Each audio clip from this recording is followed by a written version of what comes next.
Hello students. आज हम आपको बताने वाले हैं नीट के लास्ट स्टेप, कुछ क्वेश्चंस आप प्रैक्टिस कर सकते हैं। And to tell you that NEET is very easy, आप इसको इतना डिफिकल्ट मत सोचिए। और अगर आप रिवीजन कर रहे हैं, ये क्वेश्चंस देख रहे हैं, तो लास्ट टाइम भी लेट से 2 और 3 क्वेश्चंस का आपको बेनिफिट मिल सकता है। तो let start with some questions. पहला क्वेश्चन है हमारा, देखिए, 2 point charges A and B having charge plus Q and minus Q. तो दो चार्ज ले लेते हैं, एक है प्लस क्यू, एक है माइनस क्यू। ठीक। प्लेस्ड एट सर्टेन डिस्टेंस, मान लेते हैं डिस्टेंस है इनके बीच में डी, एंड इनके बीच में फोर्स है एफ। तो एफ की वैल्यू हो गई k Q square by D square. ठीक। अब बोल रहा है कि if 25% of charge is transferred from A to B then force between them. तो पहले हम चार्ज ट्रांसफर कर लेते हैं।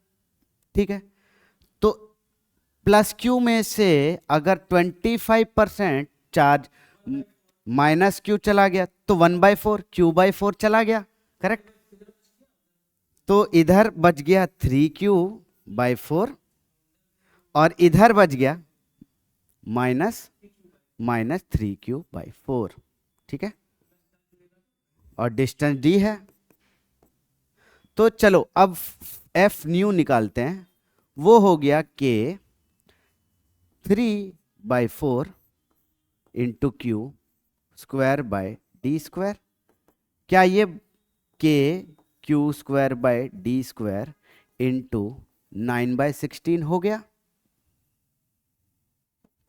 ठीक। पहला फोर्स था के Q square by D square, final force है के Q square by D square 9/16। Answer हमारा सी। डन। आगे चलते हैं। हाँ, when air is replaced by dielectric medium, मान लो दो चार्जेस के बीच में फोर्स मान लो एफ है। ठीक है। अब इनके बीच में एक डाइलेक्ट्रिक कांस्टेंट डाल दिए, तो फोर्स क्या बन जाता है? F/K। F/K तो कौन सा ऑप्शन सर है? Decreases by K times. ठीक है। अब क्वेश्चन 3 है, बुलेट ऑफ मास 2 ग्राम। ठीक है। Bullet of mass 2 gram having charge 2 microcoulomb. ठीक। 2 माइक्रोकूलम दिया है। Through a potential difference V दिया है, एक्सेलरेटेड फ्रॉम रेस्ट।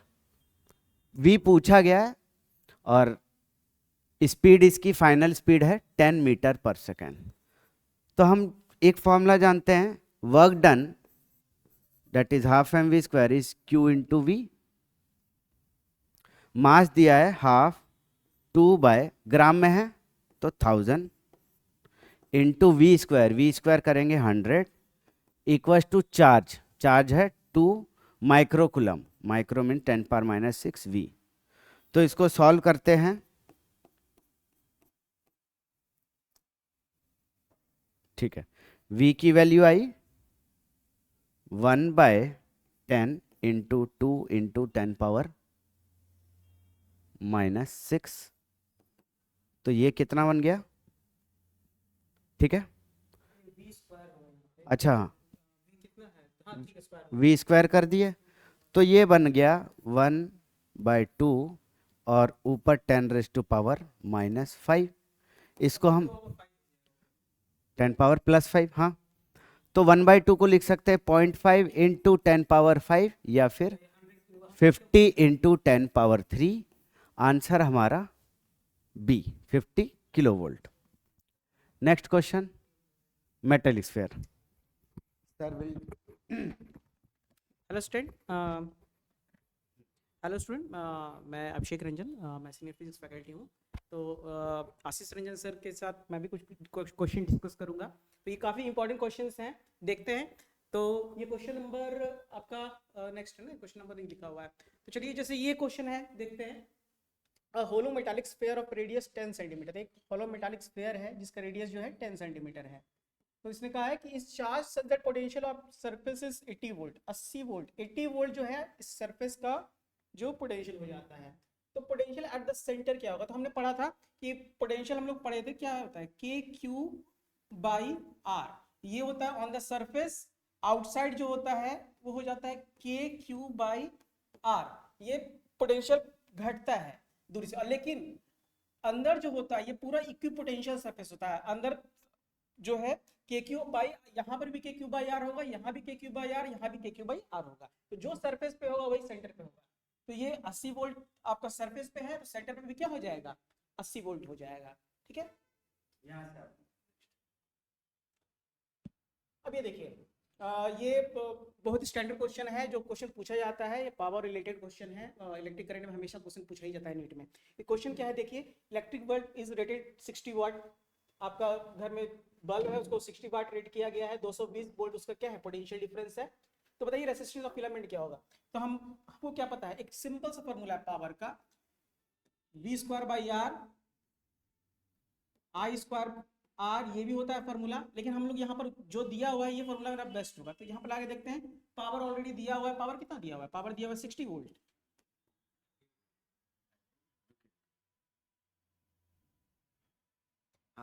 पावर दिया हुआ है 60 वोल्ट, 60 वाट, और ये v स्क्वायर कर देंगे, 220 का स्क्वायर हो गया बाय रेसिस्टेंस, तो ये r निकालना है। तो r सिंपल सी चीज हो गया, 220 का स्क्वायर करेंगे 20 ये 484 हो जाएगा, 48400 बाई 60, ये हो गया रेसिस्टेंस निकल जाएगा। इसको हटा दिए, ये 3 से चला गया, ये 2 4 2, फर्दर इसको ऐसे कर देते हैं तो 8 0 और 6 पॉइंट समथिंग समथिंग, तो ये आपका अप्रोक्सीमेटली 860 ओम आ जाएगा। ठीक है, कितना इजी क्वेश्चन है। तो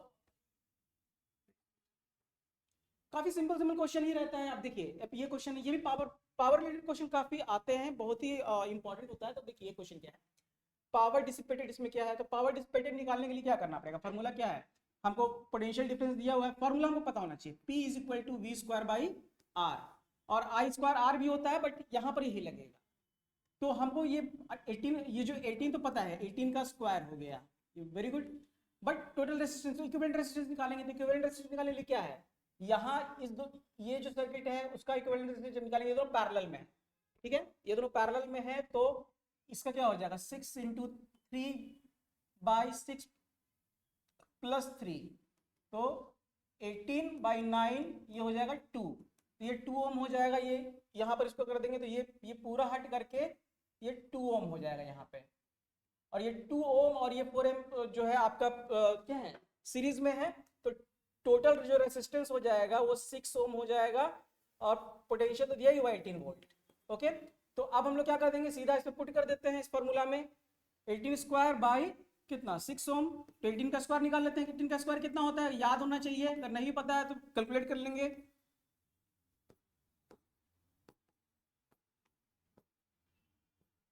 324 बाई 6 554, तो इसका आंसर क्या हो जाएगा 54, इजी, वेरी सिंपल।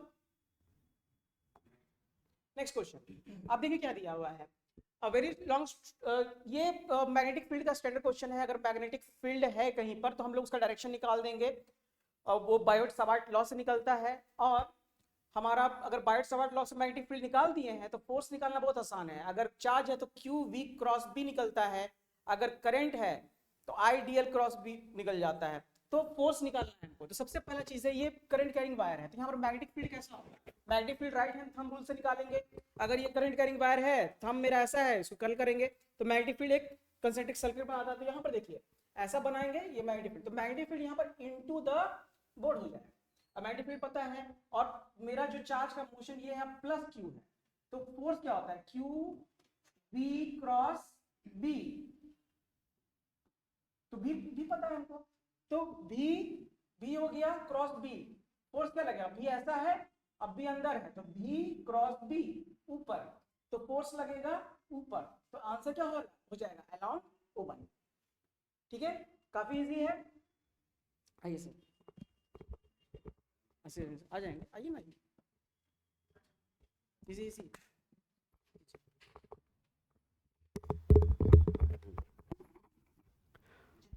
अब ये स्टैंडर्ड क्वेश्चन है, charge Q moves where electric field and magnetic field both exist, then force on it. तो इसमें सीधे से आंसर हम बोल सकते हैं ये इलेक्ट्रिक फील्ड के लिए क्यू ही होता है, वी क्रॉस बी इसके लिए होता है मैग्नेटिक फील्ड के लिए, तो आंसर बी हो जाएगा हमारा। Faraday law, this is very easy question, theoretical है। Faraday law is a consequence of conservation of energy, ठीक है। अब ये आ गया कैपेसिटर का क्वेश्चन।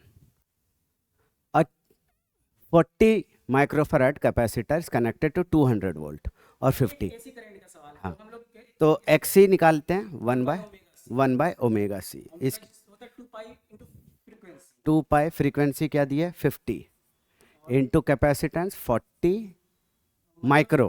10 to the -6। इसको सॉल्व करते हैं हम, तो ये बन गया 1 बाय 40 पाई, नहीं 40, एक ना, इसको डायरेक्टली सॉल्व करते हैं ना, 100 हो गया, 100 into 40 4000 into pi into 10 power -6, या इसको हम लिख सकते हैं और शॉर्ट में 1 बाय 4 पाई इंटू 10 पावर -3, ठीक।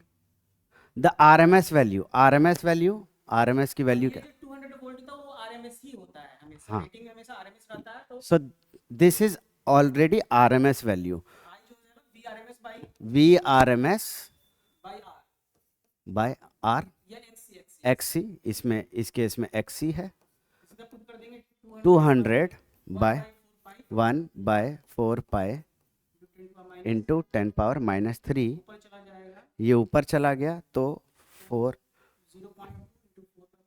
4 एक minute 200 into 4 pi into 10 power -3, तो ये इसका आंसर है 800 पाई इंटू 10 पावर -3। इसको सॉल्व करते हैं तो हमारा आंसर डायरेक्टली आता है 800 पाई, ये होगा 2.5 आ जाएगा सीधा करके। अच्छा हाँ 2 पॉइंट सिंपल है। 20 कैलकुलेट करेंगे तो सुनिए, ये 8 हाँ, कर देते हैं।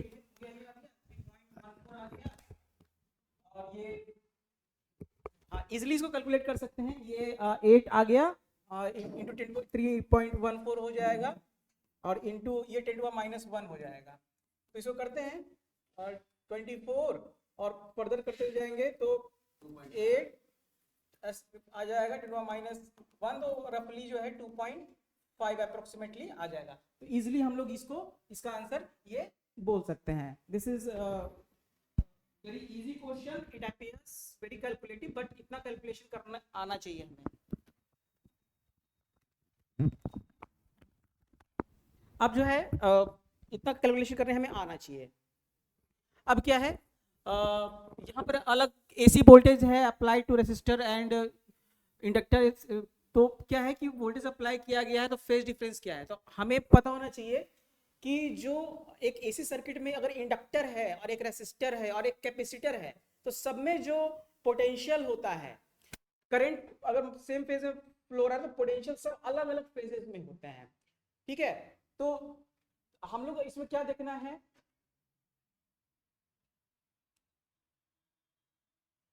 अब हम लोग इसमें यूज करेंगे फेजर का। तो मान लीजिए एक में पोटेंशियल जो है हम लोग फेजर के लिए यूज करते हैं रेसिस्टेंस निकालते हैं। नेट रेसिस्टेंस निकालने के लिए हम लोग क्या करते हैं, एक हम लोग ये कर देते हैं, ये हो जाएगा, ये एक्सएल हो गया और ये आर हो गया। तो एक्सएल जो होता है ओमेगा एल हो जाता है, ठीक है। तो यहाँ पर ये तो रेसिस्टेंस एक्चुअली इंडक्टिव रिएक्टेंस दिया ही हुआ है 3, तो ये 3 के बराबर दिया हुआ है और ये भी 3 के बराबर दिया हुआ है, 3 और ये भी 3। तो जो रेजिस्टेंस आएगा वो इधर है आ जाएगा, ठीक है। जो ये मिड है तो ये 45 डिग्री बनाएगा या π/4 बनाएगा। तो और यही जो आपका जो होगा करंट का डायरेक्शन भी होगा, ठीक है। तो इसका आंसर हो जाएगा π/4। ये फेजर बस बनाने आना चाहिए, रिवाइज फिर से नहीं बताएंगे, फेजर बस बनाने आना चाहिए। हमारा जो अलग अलग फेज में होता है इंडक्टर में रेजिस्टर में अलग अलग फेजेस में होते हैं, तो फेजर अगर बना लेंगे तो हम अगर ये हो सकता है कि ये 3 ना हो, ये 6 होता है, ये 7 होता है, बट हम लोग अगर वेक्टर का अंडरस्टैंडिंग है तो हम लोग वो एंगल निकाल सकते हैं इजी। अगर इंडक्टर है और सिर्फ इंडक्टर है तो π/2 रहता है, सिर्फ कैपेसिटर तो भी पाई बाय 2 होता है, अगर रेसिस्टर होता है तो वोल्टेज और करंट में कोई लैग आउट नहीं होता, सेम फेज में होता है वोल्टेज और करंट। तो ये बेसिक रिवाइज करा रहे हैं।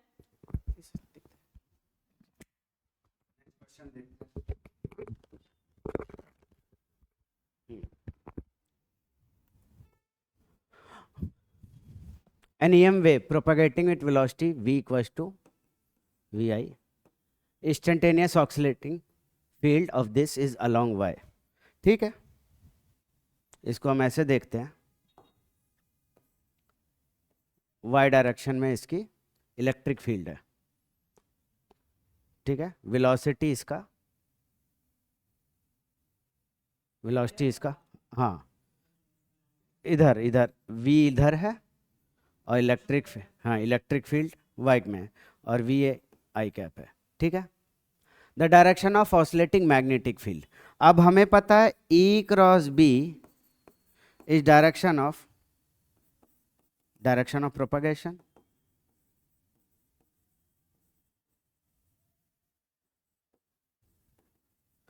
तो अगर हम वेक्टर्स की लगाएं E क्रॉस B, तो हमारा y से E क्रॉस B z की तरफ जा रहा है, तो x एक्सिस, तो डायरेक्टली हमारा आंसर प्लस z डायरेक्शन हो गया।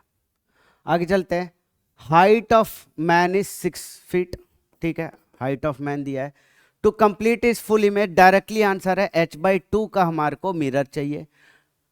एक आदमी को अपना कंप्लीट ये इमेज देखने के लिए h/2 का मिरर, तो यहाँ पे इसका आंसर डायरेक्ट 3 फीट। एडिशनल के भी होता है कि उसको h/2 ऊपर भी रखना चाहिए। Rainbow is form due to, देखिए थ्योरी का क्वेश्चन है, रेनबो फॉर्म, सेकेंडरी रेनबो भी फॉर्म होता है, but that is only due to internal reflection and dispersion. Theory question है, आपको याद रहना चाहिए। Photoelectric emission occurs only when incident light has more than certain frequency, हाँ, और वेवलेंथ का बात है कि उससे कम रहना चाहिए, ठीक है, हमारे को तो फ्रीक्वेंसी बताया गया। Number of photons emitted for light for frequency higher than threshold frequency is proportional to number of photons की बात हो रही है। एक बार फोटोन रिलीज हो गया यानी थ्रेशोल्ड फ्रीक्वेंसी से ऊपर है, अब कितने ज्यादा रिलीज होंगे ये तो इंटेंसिटी ऑफ लाइट से डिसाइड होगा, बट ज्यादा इंटेंसिटी देंगे तो ज्यादा फोटो इलेक्ट्रॉन्स निकलते हैं, okay, so answer is B. Potential difference A B, अब ये किरचॉफ लॉ का सीधी बात है, यहां पे हम इस पॉइंट को हम डालेंगे V A. In the direction of current, potential reduces, so minus I R1। अब ये बैटरी है, सीधी नहीं, पोलैरिटी रिवर्स है, तो -3। In the direction of current, again potential reduces, -1 into minus I into R2 equals to VB, ठीक है। हमें तो VA माइनस VB पूछा है, तो VA माइनस IR कितना है, current 2 into 2 -3 minus 2 into 1 VB, तो VA -4 -3 -2 इक्वल्स टू VB, तो VA माइनस VB का आ गया 43729 वोल्ट, ठीक है, so answer is D. Next question, current through 3 ohm resistor is, यहां पे जो करंट है I1 इसको 0.8 एम्पियर बोल दिया है, देन पोटेंशियल ड्रॉप अक्रॉस 4 और यहां पे V पूछा है, ठीक है। इसमें पहले हम R इक्विवेलेंट बोल देते हैं, R इक्विवेलेंट निकाल लेते हैं, तो वो होगा 1/3 प्लस 1/6 1/R इक्विवेलेंट इन दोनों के लिए, तो वो होगा 2 + 1/6 दैट इज 3/6, या फिर R इक्विवेलेंट वो है 2 इन सीरीज विथ 4, तो टोटल R इक्विवेलेंट हो गया हमारा 6 ओम।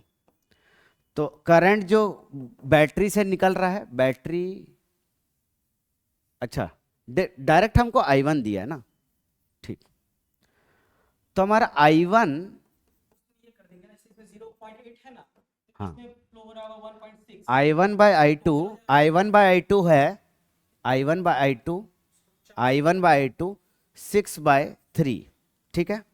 और I1 की वैल्यू 0.8 है, bye I2 is to, I2 की वैल्यू आ गई हमारी 0.4, ठीक।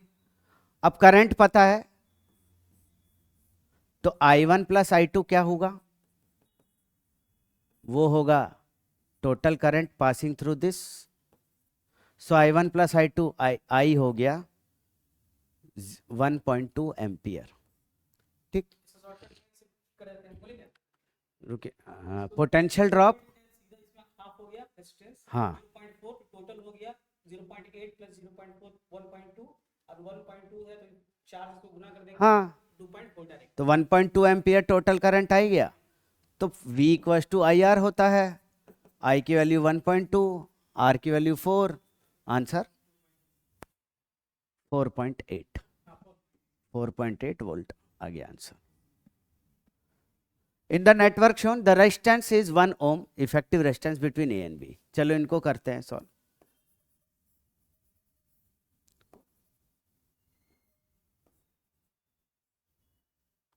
बच्चों ऐसे क्वेश्चन देख के डरना नहीं है, जितने डिफिकल्ट दिख रहे हैं उतने इजी होते हैं। अब इसमें सारे 1 1 1 1 1 1 1 सारे 1 ओम है, ठीक है। इनको सॉल्व करने के लिए मेथड ऑफ सिमेट्री यूज करेंगे। यहाँ से ये सिमेट्रिकल है, इस एंड को हम रिमूव कर सकते हैं, डिस्कनेक्ट कर देंगे सर्किट। तो ये सर्किट ऐसा बन गया, देख रहे हैं। अब तो बहुत इजी है, सीरीज पैरेलल, तो इसको 1 2 1 1 ये 2, ठीक। अब इसका ये हो गया 1/1 प्लस 1/2, यानी 3, एक नहीं 2 3/2, यानी उसका रिवर्स 2/3, 2/3, ठीक है। तो इस पार्ट का है 2/3। अब हम वापिस एक बार ड्रॉ करेंगे, ये 1 2/3 1 और नीचे 2, ये सारे सीरीज में हैं ऊपर वाले, तो इनका क्या होगा इक्विवेलेंट, 2 प्लस 2/3, 2 प्लस 2/3, इसका आंसर हो गया 8/3। Now in parallel with 2 ohm, so 1/R equivalent is 1/8/3, 1/8/3, so 3/8 plus 1/2,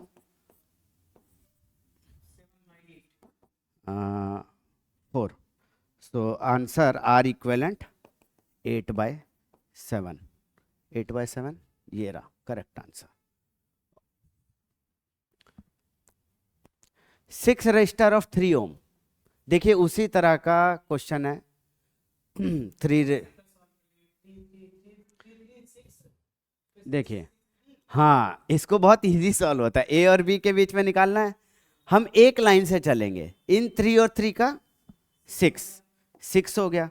इसको पहले बना लेते हैं, या तो यहीं पे कर लेते हैं, 3 3 6 6 6 3 3, अब 3 3 6 6 और 6 3 3 3 6 6 और 6 3 3 और 3 6, हाँ अब 1/6 प्लस 1/3 इज 1/R इक्वेलेंट, तो 6 कॉमन 1 प्लस 2, तो 3/6 R equivalent 6/3 that is 2 ohm.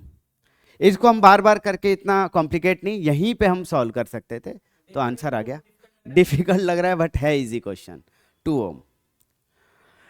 In bringing an electron towards another electron, the electrostatic potential energy of system, अरे सीधी बात है, 2 इलेक्ट्रॉन है,